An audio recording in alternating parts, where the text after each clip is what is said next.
তৃণমূল নেতা তাবারক আলী মণ্ডলের ভয়ঙ্কর সাম্রাজ্য। সরকারি ঘরে চলত বেআইনি কার্যকলাপ, ঘর খুলতে বেরিয়ে এলো ভুঁড়ি ভুঁড়ি দুর্নীতির চিত্র। পূর্ব বর্ধমানে জামালপুরের প্রভাবশালী তৃণমূল নেতা তাবারক আলী মণ্ডলের ভয়ঙ্কর সাম্রাজ্য। বন্যায় কবলিত এলাকার মানুষদের আশ্রয়ের জন্য রাজ্য সরকারের তৈরি প্রাণ শিবির। স্থানীয় মানুষদের অভিযোগ, সেখানে সাধারণ মানুষের অবাধ যাতায়াত কোনোভাবেই সম্ভব ছিল না। ২৬ বিধানসভা নির্বাচনের ক্ষমতার পালাবদলের পর উঠে এলো এক ভয়ঙ্কর সত্য। জামালপুর বিধানসভার জয়শ্রীরাম অঞ্চলের ত্রাস এই তাবারক আলী মণ্ডল। স্থানীয় মানুষেরা তাকে সন্দেশখালীর শাহজাহানের সঙ্গে তুলনা করছেন। তিনিই যেন ছিলেন এলাকার লিখিত রাজার রাজ্য। স্থানীয় মানুষদের অভিযোগে সকলের ভাগ্য যেন তিনি নির্ধারণ করতেন। সরকারি প্রকল্পগুলো সবই ছিল তার করা আয়ত্তে। ভোট নীতি, ভোট পরবর্তী হিংসার অভিযোগে গ্রেফতার করা হয়েছে তাবারক আলী মণ্ডলকে। আর তারপরই একের পর এক অভিযোগ করেছেন এলাকার মানুষেরা। সাধারণ মানুষের ত্রাণ শিবিরে প্রবেশ করে আজ সাধারণ মানুষেরা, তবে সেখানে গিয়ে যা দেখা গেল তাতে চক্ষু চড়ক গাছ। একের পর এক রাস্তায় রয়েছে মদের বোতল, সাধারণ মানুষের জন্য যে বীজ, ধান, কৃষকদের জন্য রাসায়নিক সার, সরকারি ঔষধ, পঞ্চায়েতের বিভিন্ন সরকারি নথিপত্র, রেশন কার্ড, জব কার্ড থেকে শুরু করে বিভিন্ন সরকারি কাগজপত্র রয়েছে এই বিল্ডিংয়ে। সব কিছু এখানে রয়েছে তৃণমূল নেতা তাবারক আলী মণ্ডলের অঙ্গুলি হেলনে। অভিযোগ স্থানীয় বাসিন্দাদের, কেউ যদি তৃণমূল নেতৃত্বের কথা না শুনতো তার জন্য নিজেই বিচার ব্যবস্থার কায়েম করেছিল এই তাবারক। স্থানীয় বকুলতলায় হতো তার শাস্তির ব্যবস্থা। স্থানীয় অভিযোগ করেন, দামোদরের পার্শ্ববর্তী বালিখাত থেকে অবৈধভাবে কোটি কোটি টাকার বালির ব্যবসা করতে এই তাবারক। আরও একাধিক অভিযোগ করছেন তারা। কি বলছেন বিস্তারিত শুনুন। পূর্ব বর্ধমান থেকে সুমন বিশ্বাস report, crime press Bengal news.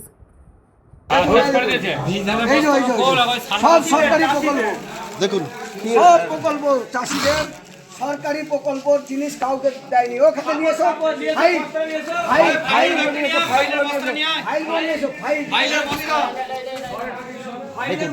File file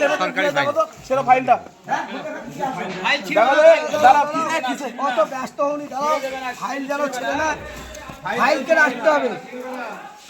সব পঞ্চায়েতের ফাইল দেখুন, জয়শ্রীরাম গ্রাম পঞ্চায়েতের দেখুন পঞ্চায়েতের কাগজ দেখুন, সব এখানে পঞ্চায়েতের কাগজ পঞ্চায়েতে থাকবে। দলিল দেখুন, এখানে দলিল আছে, এই জায়গার সমস্ত দলিল জোর করে নিয়েছে। হ্যাঁ, জোর করে নিয়েছে। কে কে কে এখানে সব দেখাশোনা করতে? তাবারক আলী মণ্ডল, তাবারক যিনি অ্যারেস্ট হয়েছেন, তাবারক আলী মণ্ডল আর মজনু, আর মজনু আর মজনু ইসলাম, তার স্ত্রী প্রধান, ও স্ত্রী প্রধান, ও স্ত্রী প্রধান। এই দেখুন লোকের আবেদনপত্র, জমি জায়গা, কাগজপত্র, সমস্ত জয়শ্রীরাম গ্রাম পঞ্চায়েত বাড়ির এগুলো গৃহ নির্মাণের আবেদনপত্র, এগুলো গিয়ে নেবেন আবেদনপত্র। দেখুন এখানে চাষিদের দলিল জোর করে জমি কিনেছে। দেখুন এইগুলো সব ফর্ম, হ্যাঁ ফর্ম ফর্ম থাকবে। এই দেখুন মানুষের সমস্ত সব ধান প্রকল্প জিনিস এখানে। দাদা ওইগুলো সব ধান, ওগুলো ওটা কি ছিল? ওটা গরিব মানুষের মানে দেওয়ার দরকার ছিল, কিন্তু দেয়নি। বীজ ধান দেখুন, বীজ ধান সরকার থেকে এসছে, চাষিদেরকে দেয় না। এটা কি অফিস ছিল? এটা কি অফিস? এটা হচ্ছে আমাদের জামালপুর ব্লকে যে ত্রাণ শিবির, লোকে জব কার্ড জোর করে নিয়েছে, এখানে ঢুকিয়ে দিয়েছে। লোকের জব কার্ড, পঞ্চায়েতের কাগজ সব এই দেখুন সব ব্যান করে দিয়েছে, এখানে ঢুকিয়ে দিয়েছে। জব কার্ড দেখুন, এখানে কায়দায় নেই, এখানে জব কার্ড সব এসে হাজির হয়ে গেছে ত্রাণ শিবিরে। দেখুন দেখুন এগুলো আপনাদের সব গ্রামের লোক? সব গ্রামের লোক। আপনারা এর আগে কি এখানে ঢুকতে পারতেন? না না না, আমাদের লোকাল বাড়ি চলে গেছে। কার ভয়ে ঢুকতে পারতেন? তাবারক মজনু, আলীর ছেলে মজনু আর তাবারক আলী মণ্ডল। হ্যাঁ, এই 4-5 জনের জন্য এখানে কেউ ঢুকতে পারতো না। পুরো গ্রামটাকে ওরাই তো মানে একদম এই যে রেশন কার্ড, আমার বাড়ির সামনে অঞ্চল, আমাদেরকে উঠতে দিত না। এই 3-4 ব্যক্তি, এরা panchayat, liver pump, flag centre থেকে আরম্ভ করে বাচ্চাদের মেয়েদের জামা প্যান্ট আমার এই ঘরে রেখে যায়নি। আর দেখুন ফেলা কাজে শহর আছে, পার্টি অফিস করছে ত্রাণ শিবিরে। আচ্ছা, এটা তো সরকারি জায়গা, এখানে তৃণমূলের পতাকা দেখা যায়। কারণ কাউকে ঘেঁষতে দিত না।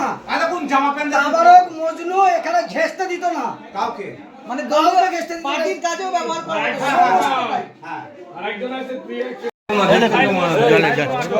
সমস্ত দেখুন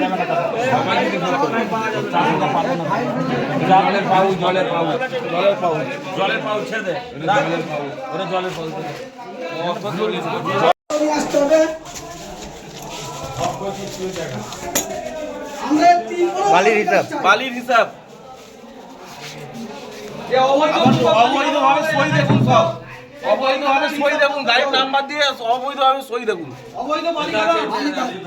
অবৈধ বালিখাতের ফাইল, এই ফাইলটা হলুদ ফাইল, বিভিন্ন রকম ফাইল, নদীর সংস্কারের নাম করে কোটি কোটি টাকার বালি বিক্রি করেছে তাবারক। তার মাথা হচ্ছে মেহমুদ খান জামালপুরে। বালিটা ভাঙবে ভাঙবে। আরে ওদিকে ফটোটা মরে যাবি রে। Photo, photo.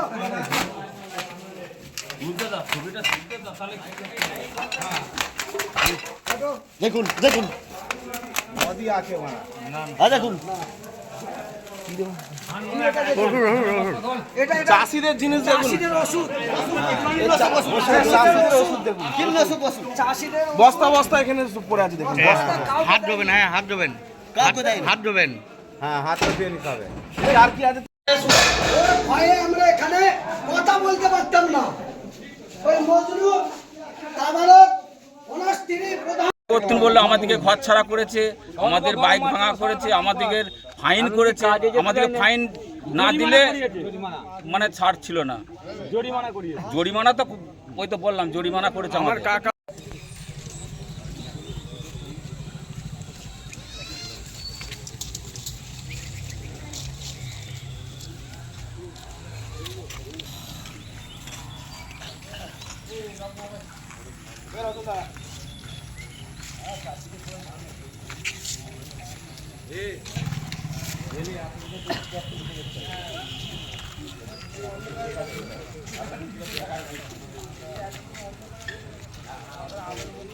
বালিকাদের কত আয় ব্যয়, 4 লাখ, 5 লাখ, 9 লাখ, কোটি কোটি টাকা, কোটি কোটি টাকা দিনে এখানে দিনে দিনে বালি বিক্রি হয়েছে 97 লাখ।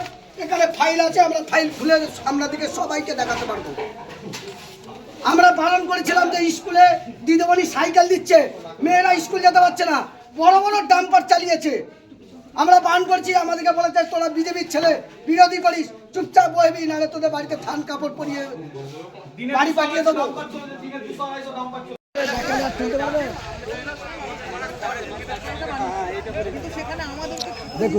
বলুন বলুন, জোরে জোরে এখানে যান, আপনারা বলুন যে এটা অবৈধ খাল।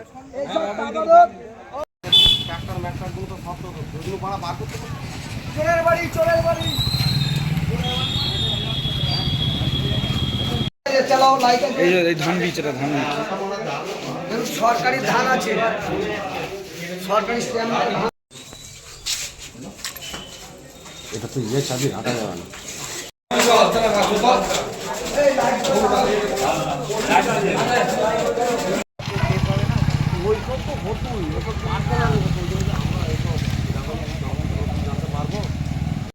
বলবো বলতে আমরা যা ওখানে এলাকায় খোঁজ খবর নিয়ে দেখেছি, তাতে মানুষের রিয়াকশান তো কালকেও বলেছি, যেহেতু সন্ত্রাস মানে সন্ত্রাসী চালিয়ে গেছে এত বছর ধরে।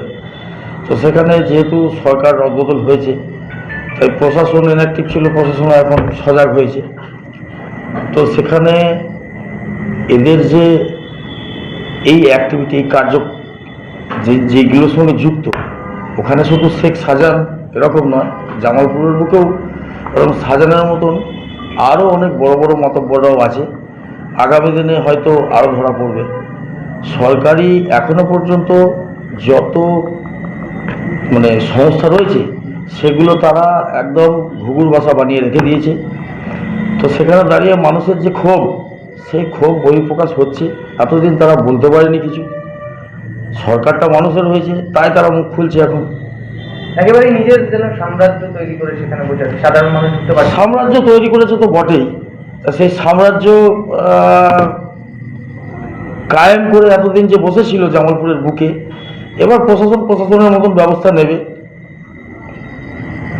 যেরকম সাধারণ বিজেপি তারা বলছেন আমরা বিজেপির কর্মী সমর্থকরা ছিলাম, তো বিভিন্ন সময় তাদেরকে মারধর করা হতো, তাদেরকে যাতে বিজেপি না করে তার জন্য বাধ্য করা হতো। ওখানে এরকমও খবর আছে কি যারা মুসলিম সম্প্রদায় থেকে তারা বিজেপি করার একটা ইচ্ছা প্রকাশ করেছিল। ওখানে এরকম বিষয় ছিল যে এখানে বিজেপি করা যাবে না, কোনো মুসলিম এখানে বিজেপি করবে না, মানে মুসলিমদের ওপর দোষ আমরা দিয়ে দিচ্ছি। মুসলিমরা হয়তো ইচ্ছা প্রকাশ করলেও এই রকম কিছু সন্ত্রাসবাদী এই বিজেপিকে মুসলিমদের করতে দেয়নি। তারা হয়তো ভালোবেসে পছন্দ করত, যারা রাষ্ট্রবাদী মুসলিম, যাদের ভাবনায় রাষ্ট্রবাদ রয়েছে, তো তারা হয়তো করতে চাইতো। কিন্তু এদের মতন এই সন্ত্রাসীরাই কিন্তু এতদিন ধরে বিজেপিকে মুসলিমদের কাছে শত্রু বানিয়ে রেখে দিয়েছিল। আস্তে আস্তে কি এই ধরনের মানুষ যারা বিভিন্ন ধরনের আর কি খারাপ কাজের সঙ্গে যুক্ত, তাদের কি আপনাদের বর্তমান সরকার তাদের শাস্তি ব্যবস্থার বা আইনের আওতায় আনবেন? শাস্তি তো অবশ্যই হবে, কাঠ খেলে যেটা হওয়ার সেটা তো হবেই। সাধারণ মানুষ বলছে মানে বকুলতলা ছিল, মানে বিচার হতো। আচ্ছা, বেতাজ বাদশা তো তো সেই কারণে বকুলতলা থাকবে, কদমতলা থাকবে, এটাই স্বাভাবিক। এরপর জনরোষ যেভাবে উঠছে, হয়তো প্রশাসন নিচ্ছে প্রশাসনের মতন, প্রশাসন যদি ব্যবস্থা না নেয় হয়তো মানুষই এদের ব্যবস্থা নিয়ে নেবে, সেরকমও হতে পারে।